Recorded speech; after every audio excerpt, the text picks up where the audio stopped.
বাজতে যাচ্ছে প্রায় 1টা কাছাকাছি। তো চলো গিয়েই আর কি খেতে বসে যাব। প্রচণ্ড জোর খিদে পেয়ে গেছে।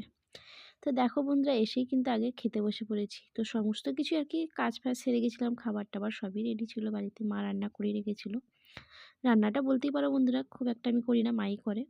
তো তো দেখো খাবার-টাবার এসে একদম সোজা খেতেই বসে পড়লাম, যেটা বললাম ভীষণ খুশি, মানে এত খিদে পেয়ে গেছিলো কি বলবো তোমাদের।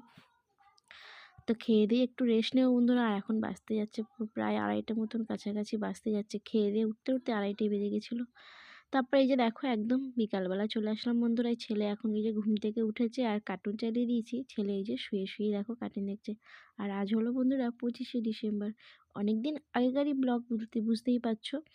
কেন কি সেই মানে যে সময় ব্লগটা করে মানে দেওয়ার কথা সেই সময়টা আর কি শরীরটা একদম ভালো ছিল না বন্ধুরা। তো ভিডিওগুলো তো আমি করে রেখেছিলাম। আর এইদিকে দেখো চলে আসলাম বন্ধুরা এই যে মেলায়। তো এখানে যেহেতু আমাদের সামনে মেলা বসেছে, আমি যে পিওর পাপা বললো চলো একটু মেলায় ঘুরে আসবো আর বিরিয়ানি কিনে আনা হবে। তো আজ রাতে একটু বিরিয়ানি ফিরিয়ানি খাবো, যেহেতু 25 খুব মজা হবে। আর মা তো কেক বানিয়েছে, তবুও ভাবছি 2টো কেক নিয়ে যাবো। প্যাস্ট্রি কেকটা খাওয়ার একটা মজাই আলাদা জানো তো বন্ধুরা। তো এই যে দেখো 3টে আমি কেক কিনে এনেছি আর তার সাথে বিরিয়ানি আনা হয়েছে। আর মাও আর কি পিওর মানে ছেলের জন্য আর কি কেক বানিয়েছে। তো সেটাও তোমাদের চলো শেয়ার করব আমি। তার আগে কি হচ্ছে চলো 25শে ডিসেম্বরের ফিস্ট হচ্ছে কেরম করেই দেখো। আগুন জ্বালানো হয়েছে আর কি বাইরেতে, এই যে শিক কাবাবের সব মাংস আর কি ম্যারিনেট করে রাখা আছে। তো এখানে শিক কাবাব হবে। তো আমরা দেখো ভীষণ মজা নিচ্ছি আগুন তাপের, মানে এত ঠান্ডা লাগছে। আমরা এই দেখো এত মানে জোরে আগুনটা জ্বলছে, তো আমরা এখানে একটু আগুনের আর কি তাপ নেওয়া হচ্ছে। তো আগুনটা নেওয়ার পরে আর কি যেহেতু এত আগুনের মধ্যে শিক কাবাবটা হবে না, আগুনটা নেওয়ার পরে আর কি আস্তে আস্তে আঁচটা যেটা থাকবে সেটাতে শিক কাবাবটা হবে। তো চলো বন্ধুরা আমরা এবার ঘরে ঢুকে যাব। আর চলে এসেছি এই যে দেখো ঘরেতে। তো এই যে বিরিয়ানি আর চিকেন চাপ এনেছিলাম বললাম।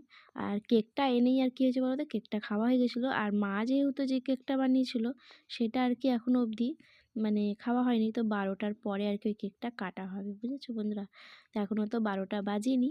আর আরও চলো এখন আমি রাতের খাবারটা আমরা খেয়ে নেবো। বিরিয়ানিটা চলো ঢেলে নিচ্ছি, আর ওইদিকে চিকেন চাপটা এনেছি চলো তোমাদের দেখাই। তো কেমন লাগছে আমার ভিডিওটা বন্ধুরা অবশ্যই একটা লাইক করে দিও। আর যে বন্ধুরা আমার চ্যানেলে নতুন হয়ে আছো তারা অবশ্যই একটা সাবস্ক্রাইবার করে দিও। তো চলো আমি দেখো খাবারটা বেড়ে নিয়েছি আর এখন যাব আমরা খেতে। আর ছেলে এই যে এখানে বসে রয়েছে, ছেলে তো আমার কি বলবো যা দুষ্টু হয়েছে।